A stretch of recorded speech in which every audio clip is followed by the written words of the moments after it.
Hey guys, welcome back to my channel. Today, we're going to talk about masculinity.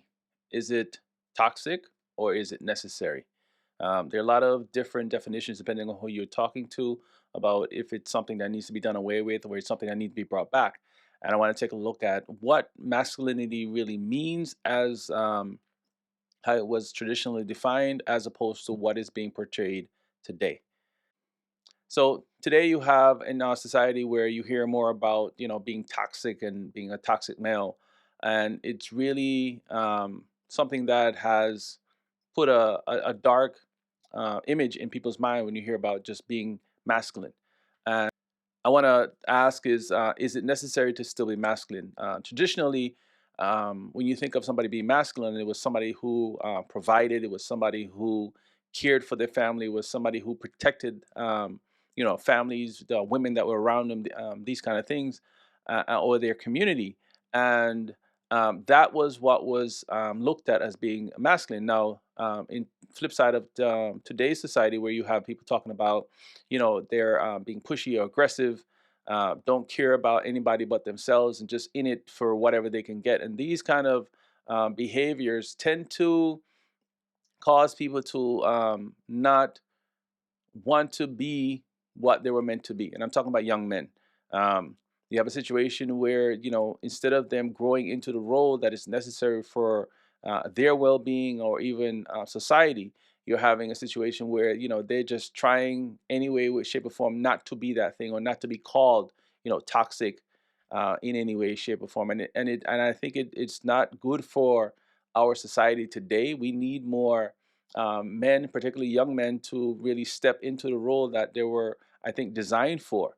A woman can't be masculine or be a male. It's just not in their character, nor should they try to. I think because God created boys to be men and men to be, protectors, providers, and these kind of things for their community and for their families. So, what does it mean to be toxic? So, I think the image that comes to mind when people think about toxic masculinity is the aggression. You have people who are not able to regulate their emotions, or young men who are not able to regulate their emotions, or men in general who are not able to regulate their emotions. And when they're pressed with something, when something comes up emotionally that they're not able to handle, aggression is the thing that comes out, or anger, and it causes a negative view from everyone around them.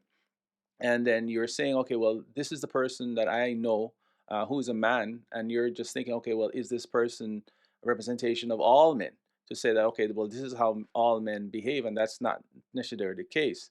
Um, Another area would be, relying on themselves just a bit too much, and you're too self confident in what you're doing. Now, I'm not saying that you don't have a good, healthy self confidence, but I think the issue is now when you kind of teeter into the zone of narcissism, where it's all about me and it's just me. Um, it's good to have a good self image. It's good to know what you're capable of, but I think there's a line that needs um, to be carefully observed, because if you don't feel the need for others, or it's just about you, down the road it can cause some serious issues, because then everything becomes about you, and this also can feed into the area where the aggression comes in, or even the anger, because now something happens and you're thinking, well, it's about me and something happened to me, when it could be about the situation, not necessarily about you. But because everything is about you, it becomes a huge issue. You also have situations where you can, because of the aggression, because of the narcissism, because of focusing on self, it creates now a toxic environment for everybody else around, because you might, or the person, not even you, but the person might, because of how they're behaving, create an environment that suppresses opinions and thoughts and options for other people, because now everything has to filter through you, or it needs to be all about you. In order for men to have a positive image about what it means to be masculine, it means also being able to take into account the emotions, opinions of other people. And when that happens, that is what it means to not only be masculine but to lead in an effective way. People tend to gravitate towards those who give them space, let them have a voice. And that, I think, helps not only the person, but the environment that they're in. Um, being a protector and a provider um, for young men or even for men in general also is what it is to have a um, just to be masculine. I'm not going to say positive masculinity versus toxic, but just to be masculine. Let's put the word where it belongs. Masculine is the normal way of saying these things. I'm not going to resort to what has been labeled on masculinity nowadays, where everything is it's just toxic. You can't just be masculine. It's just toxic. And when you're your provider and your protector, as is the traditional role, that is what it means to be masculine. That is what it means to not only to be um, a male, but to be a man, where you're looking at and you're protecting those around you.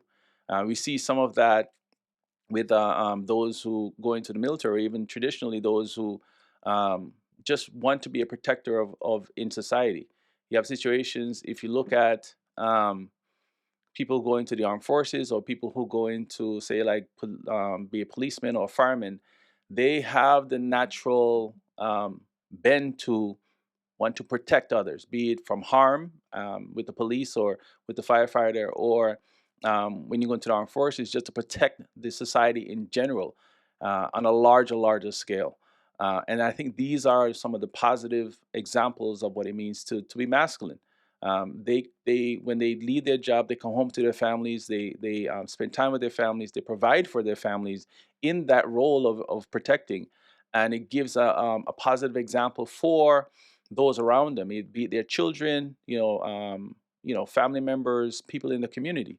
I love to see when the firefighters, they go out to the different schools and they present that positive role model for the children growing up. Like, you can be this, and you can also take on this role, because I'm not going to be here forever. And it gives a positive example of a male image for the younger generation to see and to follow. So I um, this is my view, and I don't know if people would agree or disagree. Let me know in the comments down below what you think um, masculinity is, and how does it affect our society going forward. Because like I said before, you're hearing a lot about toxic masculinity, but what about just being masculine in general? So let me know in the comments section down below, and I'd love to see what you guys post, because I think this is an interesting and important topic to discuss, and to for us to have a really clear understanding of what it means. Also, don't forget to like and subscribe. Also, if you know somebody who would be benefit from hearing from this information, you can share the video, and let's keep the conversation going.